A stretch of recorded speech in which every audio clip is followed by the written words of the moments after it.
All right, so then the other big tournament that's coming up is next year. We're hosting the state, a different one in February. Is that right? Yes. Talk to me about that one. I want to get these big tournaments out of the way. So this big tournament is one of my favorite tournaments. It is the all-girls state chess championship. And we host it because we have the highest concentration of girls playing chess in the state. And so we've been doing this for about 5 years. In the last couple of years, I wanted to move the tournaments out of schools and take them to industry, take the girls to see where they can apply some of the skills that they're learning in chess games. And so we went to Hexagon a couple of years ago, and the girls loved that environment. And they thought, wow, people work in a building like this. They loved that building. And then we went to Hudson Alpha last year and got to tour and play in that wonderful facility. This year, we're going to the cyber school.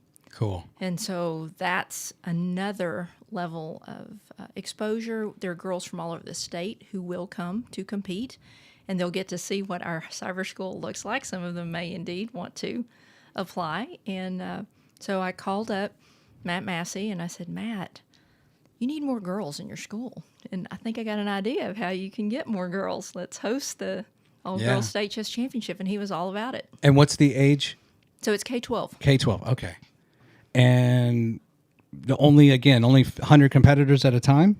No, that's not limited, but there aren't as many girls playing chess as boys. Okay. They're outnumbered in general. So when we first started this tournament, I think our numbers were probably in the 30s or 40s. Last year, we had 66 girls playing. So I'm hoping this year we'll get up to 75. Now, we had 66 girls because I remembered monitoring and watching what other states were doing around us. And Florida had just held their women and girls tournament, and they had 64. So we had 2 more than Florida, and we didn't even have women in our tournament. Wow. And I felt really good about that. And we had more than Tennessee did. So we've outnumbered Tennessee's all-girls tournament for a number of years. So I didn't do any research on this topic. I did think about it, though. Why is chess not popular amongst girls growing up, young women? So it really depends on your program and what you're doing. For example, we do things intentionally in Madison to get more girls excited about chess. They have a lot of options. They have a lot of things to do. And the drop-off tends to be in middle school.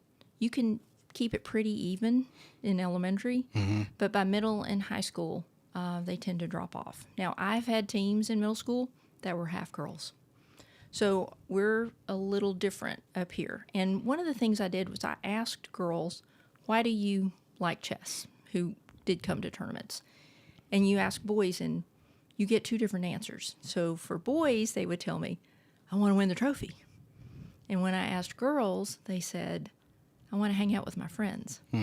So what I realized was I need to do more things to let the chess girls hang out with each other, to bond. It's not just about playing chess. Yeah. So we would do movie nights or ice cream night. They'd bring their boards. So sometimes we might be, at an ice cream place and we'll bring our boards out. Or we'll be at somebody's house and a game will start. But it's just one of the things that's on the side. It's more about building relationships.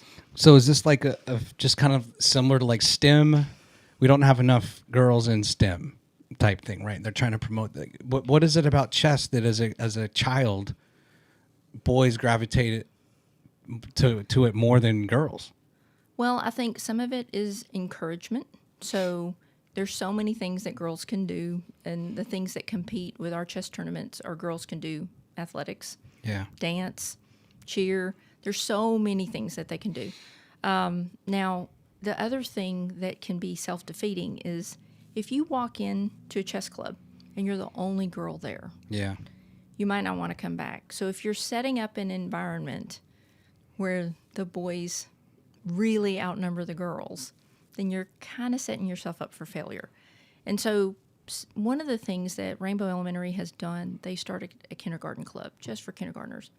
And they have intentionally limited the seats because you can't have 24 kindergartners. You have to have a smaller number, but they give half the seats to girls. So they kind of start off level in terms of getting that exposure at a young age, and we host a kindergarten chess tournament just for kindergartners all That's over. cool. Yeah, I mean, growing up, I didn't have any friends we didn't play chess. You know, I don't know why. I don't know why not. You know, so and it would be interesting, like why, if there was a pocket of kids somewhere that played, why did mostly boys gravitated to it more than girls? I don't, you know, maybe none of us will ever have that answer.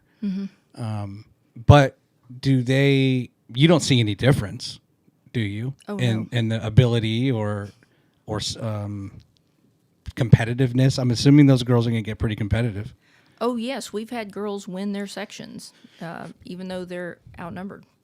So the girls are fierce competitors. Yeah.